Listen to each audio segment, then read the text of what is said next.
Dalam nama Bapa dan Putra dan Roh Kudus. Amin. Allah Bapa yang Maha Kasih, syukur kepadamu atas kasih yang kami terima dalam setiap langkah perjalanan hidup kami.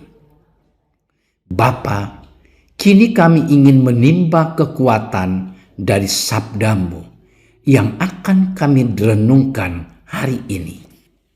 Terangilah hati dan budi kami untuk mampu menemukan butir-butir kasih di dalamnya, sehingga kami dapat membagikannya kepada sesama kami.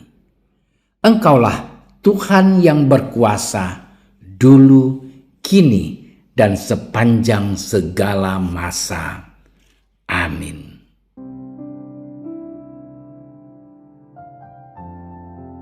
Maka Yesus berkata pula kepada orang banyak, katanya, "Akulah terang dunia. Barang siapa mengikut aku, ia tidak akan berjalan dalam kegelapan, melainkan ia akan mempunyai terang hidup." Kata orang-orang Farisi kepadanya, "Engkau bersaksi tentang dirimu, kesaksianmu tidak benar." Jawab Yesus kepada mereka, katanya, "Biarpun aku bersaksi tentang diriku sendiri, namun kesaksianku itu benar. Sebab aku tahu dari mana aku datang dan kemana aku pergi. Tetapi kamu tidak tahu dari mana aku datang dan kemana aku pergi. Kamu menghakimi menurut ukuran manusia. Aku tidak menghakimi seorang pun. Dan jikalau aku menghakimi, maka penghakimanku itu benar. Sebab aku tidak seorang diri, tetapi aku bersama dengan Dia yang mengutus aku. Dan dalam kitab Tauratmu ada tertulis bahwa kesaksian dua orang adalah sah. Akulah yang bersaksi tentang diriku sendiri, dan juga Bapa yang mengutus aku bersaksi tentang aku." Maka kata mereka kepadanya, "Di manakah Bapamu?" Jawab Yesus, "Baik aku maupun Bapakku tidak kamu kenal. Jikalau sekiranya kamu mengenal aku, kamu mengenal juga Bapakku." Kata-kata itu dikatakan Yesus dekat perbendaharaan waktu ia mengajar di dalam bait Allah, dan tidak seorang pun yang menangkap dia karena saatnya belum tiba. Demikianlah sabda Tuhan.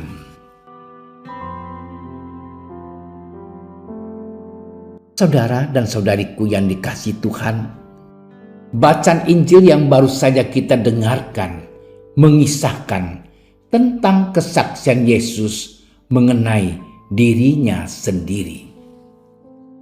Yesus menyatakan secara jelas bahwa ia adalah terang yang bercahaya bagi dunia yang diliputi oleh kegelapan. Oleh karena itulah kedatangannya ingin menjadi suluh dan cahaya yang menerangi langkah kaki setiap manusia untuk sampai kepada Bapa. Setelah bersaksi mengenai dirinya yang adalah terang, Yesus semakin mempertegas bahwa orang-orang yang berjalan pada jalan yang diterangi oleh cahaya Kristus juga akan memiliki terang dalam hidupnya. Jadi, pada saat kita sudah memberi diri kita untuk diterangi oleh Kristus, maka kita akan bercahaya dan bersinar. Dengan demikian, Yesus mengharapkan kita untuk menjadi terang juga bagi sesama kita. Kita tidak seharusnya menyimpan terang bagi diri kita sendiri, karena pada dasarnya terang tak akan bisa disembunyikan atau disimpan. Terang itu mesti terpancar dan mesti bermanfaat bagi banyak orang. Dari sinilah mutu kualitas pengikut Kristus dapat terlihat. Sebagai pengikut Kristus, kita sudah menyadari betapa nikmatnya kasih Allah itu. Maka tugas kita selanjutnya ialah membantu banyak orang untuk menyadari kasih Allah dalam hidup mereka, sehingga mereka menemukan Kristus Sang Terang. Lalu, saudara dan saudariku yang dikasihi Tuhan, di dalam kisah Injil tadi, setelah Yesus bersaksi mengenai dirinya, orang-orang Farisi langsung menyanggah pernyataan Yesus sebagai ungkapan ketidaksetujuan atau penolakan.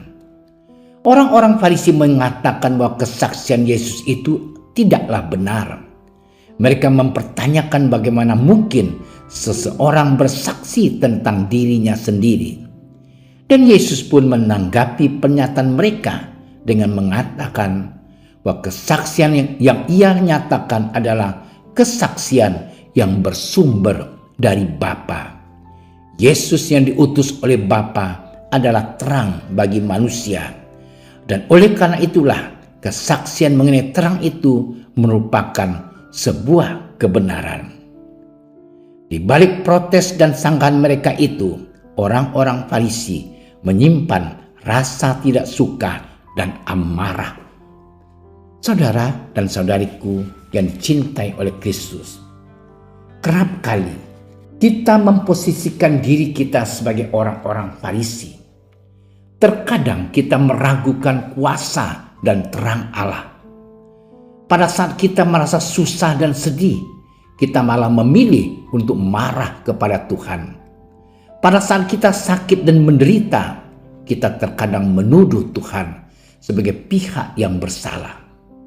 Padahal sesungguhnya Tuhan adalah Maha Kasih yang tidak akan membiarkan kita untuk sedih dan susah. Kita marah pada Tuhan karena tidak menolong kita. Padahal sesungguhnya terkadang penderitaan yang kita alami adalah akibat dari tindakan kita sendiri. Kita mengetahui bahwa Tuhan itu adalah terang, namun kita belum sampai pada tahap meyakini dan mengimaninya. Kita cenderung untuk memposisikan diri sebagai orang-orang Farisi yang meragukan kuasa Allah. Saudara-saudariku yang terkasih, penderitaan yang kita terima karena mengikuti Kristus adalah salib yang mesti kita pikul. Di dalam jalan salib yang kita alami, Kristus pasti selalu bercahaya untuk menuntun dan menerangi jalan kita. Tugas kita adalah percaya dan yakin pada kuasanya yang besar. Pada saat saudara kita sedang sedih dan dalam penderitaan mereka, sudah seharusnya lah kita mengulurkan tangan kita untuk membantunya.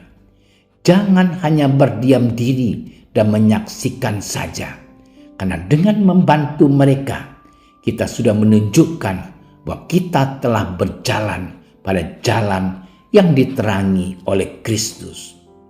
Dengan berdiam diri dan menyaksikan penderitaan orang lain, kita telah berdiri sejajar dengan orang-orang Farisi yang ragu pada kuasa Allah dan belum menerima terang yang dipancarkan oleh Kristus. Yesus Kristus telah bersaksi bahwa Ia adalah terang yang bercahaya, dan melalui kasih-Nya kita telah menerima terang itu. Maka saudara-saudariku yang terkasih, marilah kita mengambil sikap untuk senantiasa yakin dan percaya, karena hanya dengan percayalah kita dapat menjadi terang dan membagikan terang Allah itu kepada sesama kita. Dengan menjadi terang, semakin banyaklah jiwa-jiwa tersesat yang akan terselamatkan bersama dengan jiwa kita yang telah berdiam dalam terang Kristus. Tuhan memberkati kita. Ya Yesus yang baik, ampunilah kami. kami bersyukur kepadamu atas Roh Kudus yang kau utus atas hati dan budi kami, sehingga kami dapat menemukan terang yang sejati di dalam dirimu.